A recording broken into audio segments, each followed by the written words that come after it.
Welcome to the Mentors and Moguls podcast, your source for the inside scoop from some of the world's most accomplished business leaders, athletes, and creatives on how they've achieved success. I'm Heather Stone, a serial entrepreneur with a passion for helping others to overcome challenges and discover their untapped potential. Join me and our guests as we teach you how to break through those barriers on the way to crushing your goals. In each episode, I dive into a new topic with an inspiring mentor to find out exactly how they overcame obstacles, slayed self-doubt, and achieved their goals. Today's expert mentoring session is about to start, so grab your pen and let's dive in. My next guest is the most decorated U.S. female athlete of all time. She is a 5-time Olympian representing the U.S. from age 15 to 41 on the Olympic stage. She is a 12-time Olympic medalist and one of 3 women with the most Olympic women's swimming medals. In 2019, she was inducted into the U.S. Olympic Committee Hall of Fame. Dara Torres is a mother, author, speaker, and entrepreneur.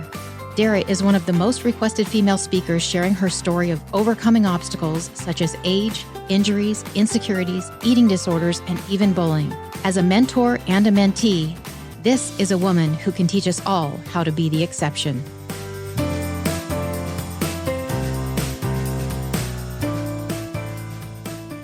I couldn't be more thrilled to introduce you to our next guest, Dara Torres. She is not only a force to be reckoned with, but she is a 5-time Olympian, a mother, an author, a speaker, and so many more things. Welcome, Dara. Well, hi, Heather. Thanks so much for having me. I'm going to let you know right now, my voice is a little hoarse for some reason, but I'm not sick. I just have a little bit of a hoarse voice.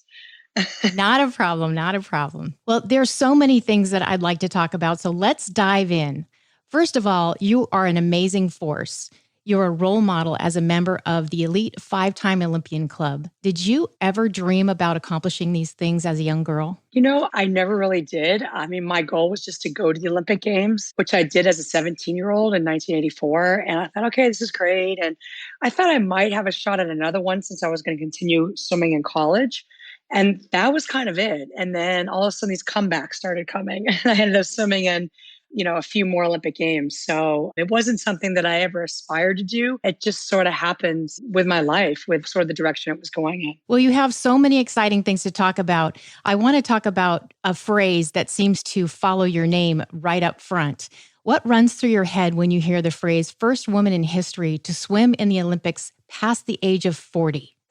I actually kind of like that. A lot of athletes are about what the accomplishment is as far as like medals or records or stuff like that. For me, it was being able to prove to myself and all those, I guess, middle-aged people out there that were cheering me on that you don't have to put an age limit on your dreams. So I'm most proud of being able to swim for as many years as I did, more so than, the medals and other accomplishments that I had. Well, I can certainly understand that. I can relate to that a little bit. I like to say age is just a number, just like you, but I haven't quite done the things you've done, but I love the mindset. Well, thank you. So let's take a walk down memory lane and talk about your early years in the sport of swimming. You broke a world record in the pool at the age of 14. Were you aiming for that outcome? It all started because I had a crush on a boy and I had gone to nationals. Actually, I went to nationals at 14 and had turned 15 by the time this meet had come around. And when I saw that I was asked to go to a meet as a national team member, we had a choice between being on a team that was going to France or Holland or being on a team that was going to Spain or Germany. So I was looking at the list and, back then nothing was on computers. It was on like pieces of paper. And I was looking at the list and I saw that this boy, Rowdy Gaines, was on the list. I'm like, ooh, I'm going to this meet. And so I signed up for that meet. And they ended up having my coach come along because I was so young. And a lot of the kids that were on this national team were either in college or out of college. So I was by far the youngest person. And he was sort of teasing me. I think he knew I had a crush on him. And so right before my event, he sort of predicted a time that I could do, which was faster than what the world record was. And because he had said that, I got up on the blocks, I swam the event and did the time to the T. That's what he predicted I would do. So I think some of the motivating factor was that I had a crush on this boy. It's always the hormones, isn't it? Always, even when you're young, Was that a turning point for you? Did it just confirm your path to forge ahead and make this your life's work? It was something that I just really, really enjoyed. It wasn't, back then when you're so young, you just kind of, you have your things that you like and kids like different things. And for me, it was swimming. And I really had this love for the water and I love standing up and competing against people. So I don't think it was something that was thought a lot, about in my life until I did actually break that world record. Then I thought, oh, you know what? It'd be really cool to go to Olympic Games. And that's kind of when it all started. It wasn't like when I was super young, I was thinking about it. Who was your biggest influence when you were a young swimmer? And it doesn't need to be an athlete, but who influenced you the most? I'd have to say it was another swimmer named Jill Sturkle. She was the one who had held the world record in the 50 freestyle that I broke. She was about 7 or 8 years older than me. And I remember going to the Olympic Games and I didn't swim very well in the preliminaries and the relay that I qualified in. And they were talking about actually putting her on the team in my place to swim in the finals because she was an alternate. And she kind of took me under my wings and had me like just to get my mind off of it for the day, had me watching soap operas with her. We did puzzles. We did like a American flag jigsaw puzzle. We were in the Olympic Village. And I just thought that was really cool that she did that. And then another time I remember I was at a swim meet and I was in the heat before her and the pool was very cold and there was a false start. So we dove in and the gun went off to signify there was a false start. And so we get up out of the pool and I didn't have a towel or anything. I was freezing. And she was waiting to go up after my heat and saw that I was cold and came up and gave me her towel. And I don't know, I just thought that was really cool. So it's not necessarily someone who did something great in their life that influenced me. It's about the kind of person they were. Right. Well, you definitely, to this day, you remember how she made you feel. So that's all the more important, right? Yes, for sure. That's right. So, did you have a mentor that you kind of shadowed or looked up to that helped you along the way? Was that your coach or your father? No, I had coaches that all my coaches I looked up to in one way or the other. And my mom was always there for me, taking me to the swim meets, taking me to practices. My dad was really a workaholic and work was kind of his thing. And, I was fine with that. But my mom was the one who was really, there for me through all my swim meets and all the other things. So I wouldn't say like I have a mentor, but I definitely had people that were there for me that I really admired. Gotta love mom. Yeah, She's the one that doesn't get a lot of credit and they do all the work, right? exactly. That's right. Well, can you think back to what was the best piece of advice you ever got from anyone along the I way? think the biggest thing had something to do with competing. A lot of athletes get nervous before they compete. That's natural. Everyone does it. Even the best athletes in the world, Simone Biles, Michael Phelps, they all get nervous. But it's just a matter of how you deal with those nerves. And so I used to really think about who was in my events and, oh my God, this is what they did in previous meets and almost psych myself out. And a piece of advice that a coach gave me, he's like, you know what, Dara? He said, if you did all the work up to this point, you need to go up there, get on the starting blocks and just take it all in and enjoy the moment because whatever's going to happen is going to happen. And he was right. It was a lesson that I learned. And I didn't learn it till later on in life, but I appreciated that advice. And that's something that I try to tell kids because that's a question I get a lot from kids is, how do you deal with nerves before you compete? So that's the piece of advice that I really, really liked. I love that. I love that. Well, in 1994, you broke another record as the first athlete to pose alongside models in Sports Illustrated. How did that come about and how did that make you feel? Did you feel like you were doing something bigger with that photo or was it just an exciting event? You know what? It was all about showing my brothers that I could be feminine. Because when I was growing up, and my brother's friends, I should say, when I was growing up, I was such a tomboy, and my brothers had the cutest friends. And they never looked twice at me, like never, because I was just very much a tomboy. And so what happened was I was doing some sports modeling in New York. I had retired from swimming after the 92 Olympics. I was living in New York. I was trying to get into television, but on the side, to make some money, I was doing some sports modeling, kind of followed in the footsteps of a girl named Gabby Reese, who was a volleyball player and a really top model and really kind of paved the way for sports athletes to model. And so there was a guy named Heinz Klutmeyer who was a photographer for Sports Illustrated, but for the sports. And he had done a story on me back right before the 84 Olympic Games. And we had just kind of became friends. And I go to swim meets and he was always there and we'd always say hi and catch up. And just a darling guy, just as nice as can be. So when I got to New York and started the modeling, I had asked him if I could, have him take pictures of me so I can get a portfolio.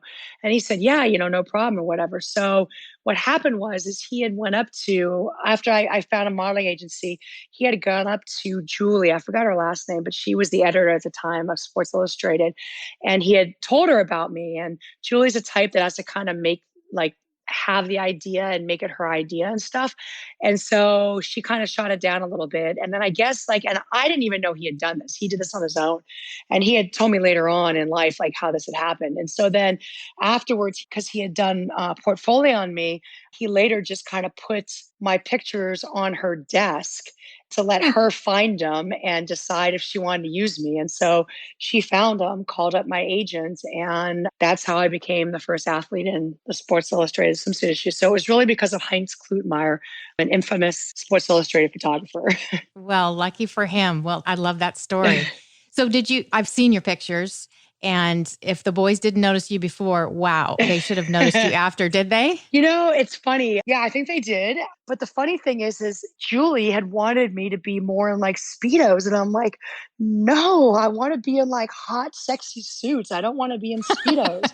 But she put me in a lot of Speedos except for one suit. And I was married at the time.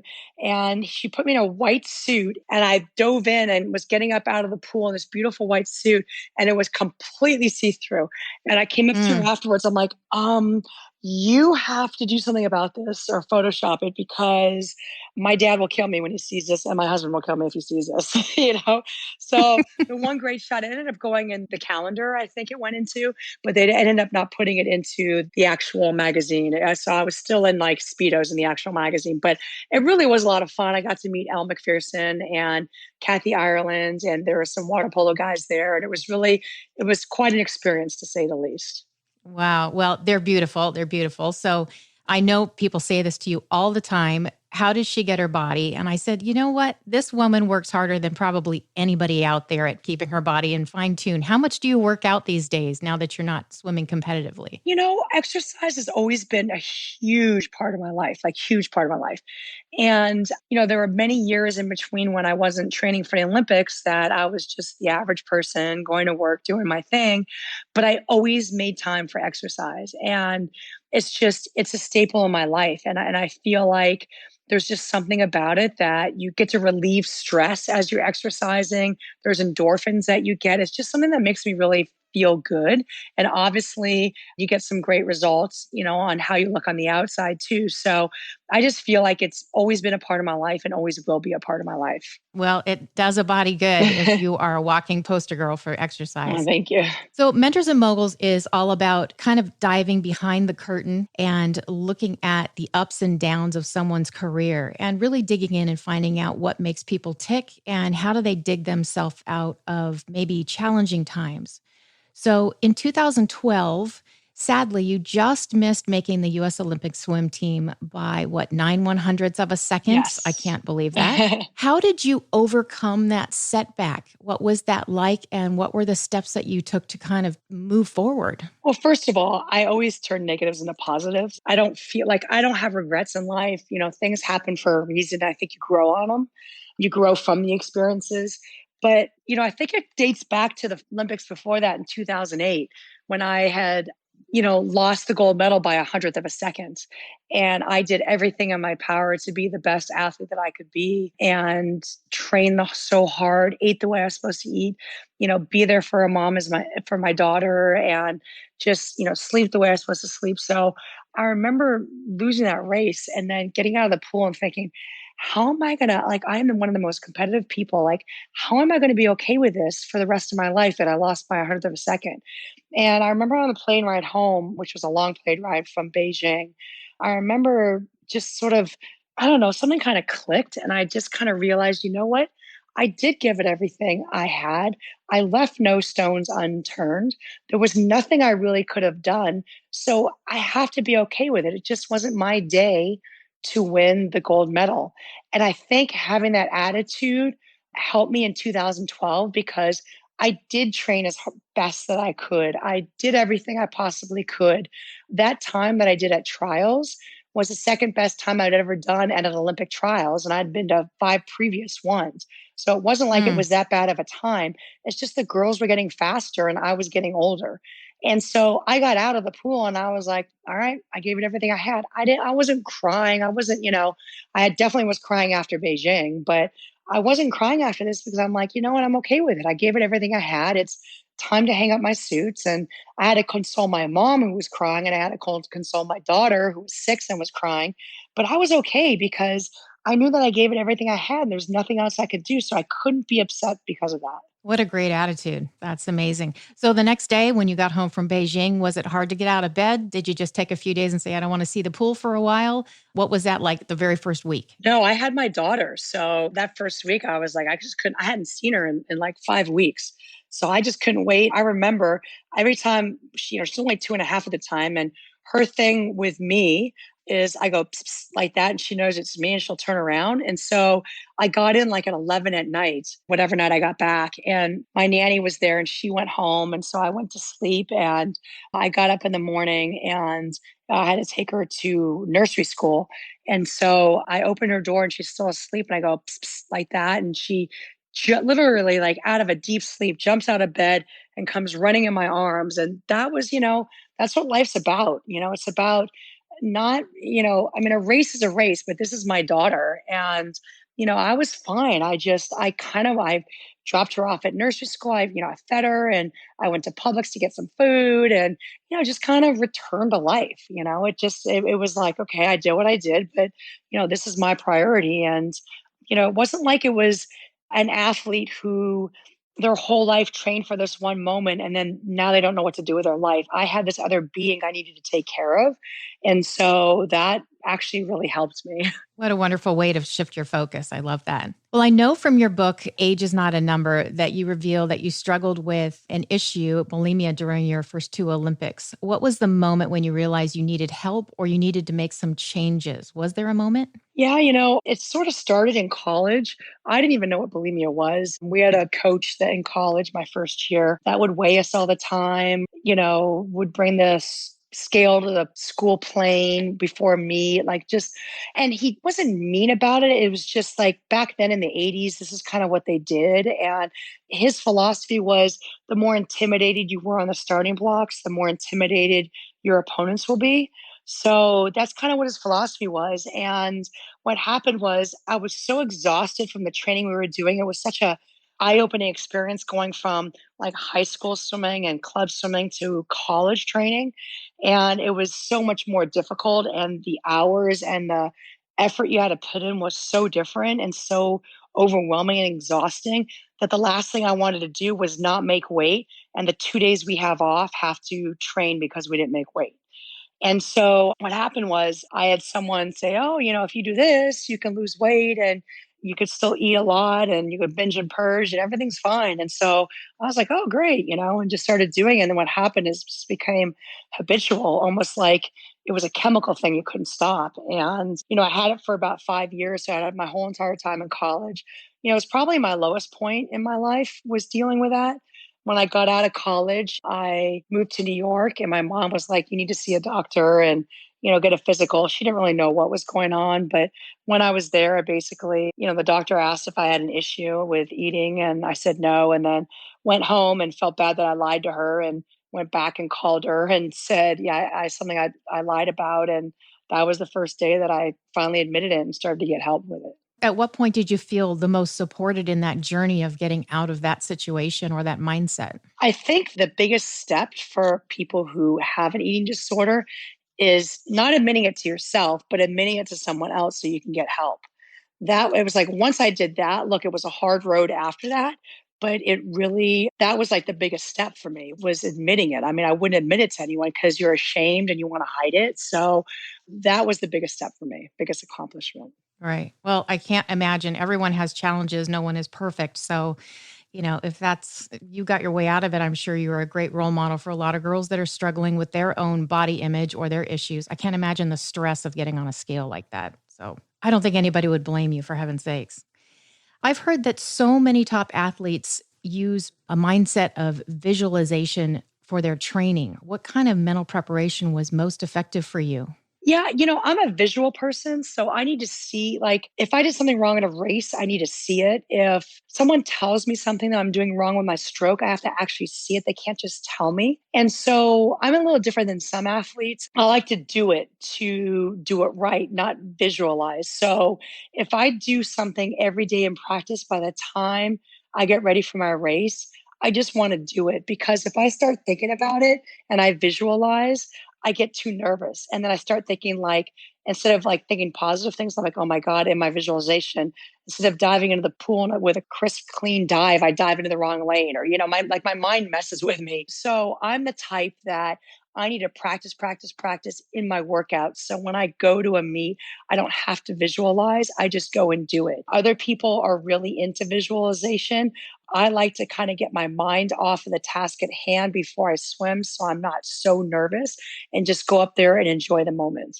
So I'm a little different, I think, than other athletes that visualize all the time. Do you have a mantra that you live by or that you go by for your work ethic or your life? I wouldn't say I have a mantra. I think I'm just very set in my ways. And if, say, I'm in a gym and a trainer's there with me and we're counting, and I say I do like a bicep curl, and like I start with one and I'm holding up there. I'm like, hey, how many are we doing? It's like 12.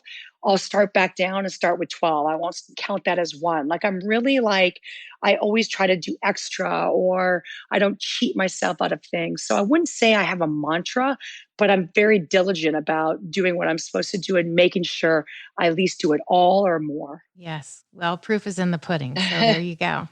So in 2008, you competed in Beijing Olympics. You're now a mother at that point, and you're a top athlete. How in the world did you balance the intensity of training and motherhood? It wasn't easy. I started getting in the pool again when I had Tessa, because I was so sick from morning sickness. That was the only thing I could do to feel good. Like, I couldn't go to a weight room or anything.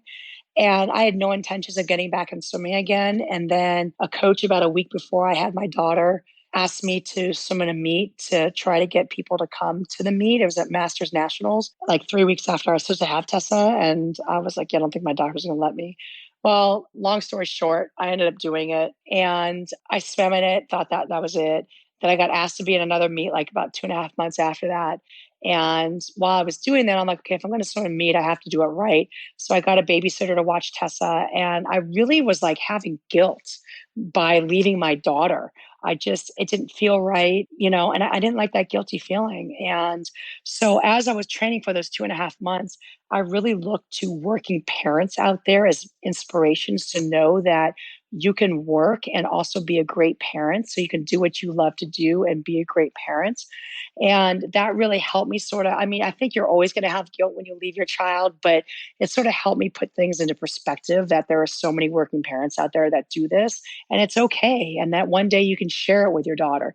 And I mean, I would bring her to the pool. She'd see me train some. She'd come to some of my swim meets, and it was just something that I could share with her, down the road. But I got to tell you, it wasn't easy at first. I really had a lot of guilt. And I was lucky I had a coach that didn't mind having the workouts a little bit later. So when I got up in the morning, I could get up with Tessa, feed her, the babysitter would come, and then I could go do my training. And I'd be done by about like 3 or 4 o'clock, and can spend the rest of the day with Tessa. So I try to base it around, and other parents aren't as lucky to be able to have a schedule like that. But I was really fortunate to kind of have my schedule around my daughter, not my daughter around my schedule. Well, that worked out perfectly. Yes. So I like that you did look to other people. I think every single new mom does the exact same thing, no matter what you do for a living. You have that guilt, but you still have to be you. So I'm sure you are a fantastic role model for Tessa. By the way, my daughter's name is Tessa as Oh, well. nice. Yeah. So our podcast obviously focuses on mentorship. And I know that you've inspired so many young girls to pursue their swimming career. How does that make you feel when you're talking to them, you're inspiring them, they're looking up at you, and you're kind of helping to mentor and coach them? What does that make you feel like at the end of the day? I really enjoy it. I've spent many, many years giving swim clinics, talking to kids, going to high schools, going to elementary schools, like, whatever it is. There was one girl who, I guess, they had to dress up as their favorite Floridian, and someone posted it, and another parent sent it to me, and she dressed up as me. And so I came to the school, I brought my medal, I came to the school and went to her class and surprised her. And I ended up doing a Q&A with, her whole grade came in.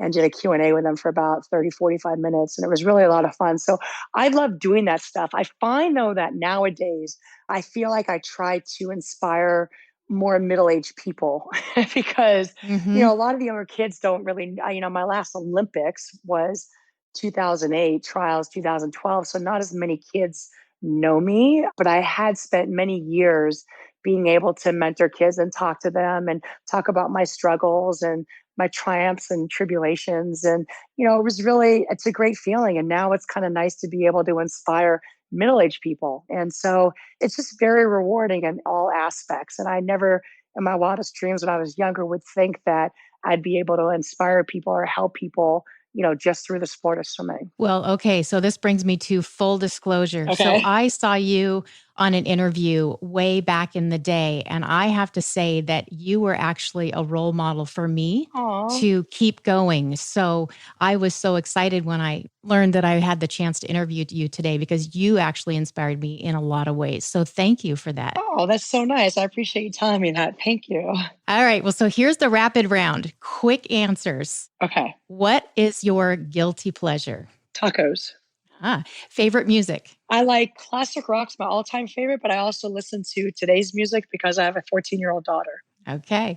One thing you've always wanted to try that scares you? Oh, you see, I don't know if I had anything because I used to, and I know you said short answer, but I used to work for a Discovery Channel show that would like be a daring show. So I've swum with sharks, I've jumped out of planes, I've kite surfed, I've done like everything. So I don't know if there's anything that I haven't done that I'm afraid of. So I don't know if I can answer that one. Well, that's amazing. We're going to have to find something. All right. Well, looking back at your 27-year-old self, answer this question. I wish I would have spent less time worrying about X. I wish I'd spent less time worrying about trying to find a guy because my mom wanted me often married with kids at that point.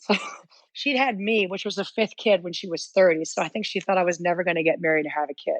And she's more old generation, old school. So I see that. I see that. Well, it's a good thing that you didn't and you kept on with your career.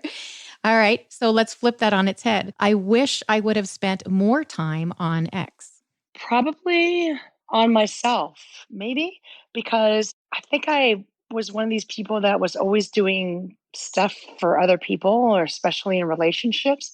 And I wish I'd spent a little more time on myself. Last question. What does happiness look like to you? Happiness is my daughter. I love just having her in my life and taking care of her and having fun with her. And now she's 14. And, as she gets older and older, we're doing more and more together, as like best friends, mother-daughter type relationship. And so I'm really, really enjoying that. I love that. I love that. Well, Dara, it has been a pleasure speaking with you. Thank you so much. Can't wait to tune in and follow you. Where can everyone else find you if they want to find out more about some of your efforts? I think you've got some programs that you're working on, some partnerships. Do you want to share anything about what you're working on today? Yeah, well, right now, because we're all in quarantine, I've been trying to give back in the sense with what I know best, which is exercise.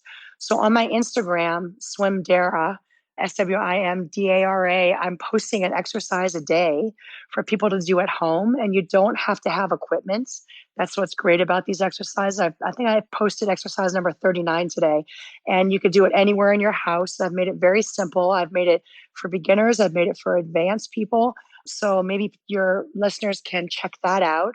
And, that's about it. I mean, I have different work things that I do, but for right now, just with the quarantine and stuff, I'd love for people to check out the exercise that I do just to hopefully that help them sort of release some steam or some stress. Love that. Love that. So if you go to Dara's website, you can find all her books and everything that she's up to. Please visit that. Please join her on Instagram. And again, Dara, thank you so much. It's been a pleasure. Oh, thank you so much, Heather. Nice to chat with you. Likewise.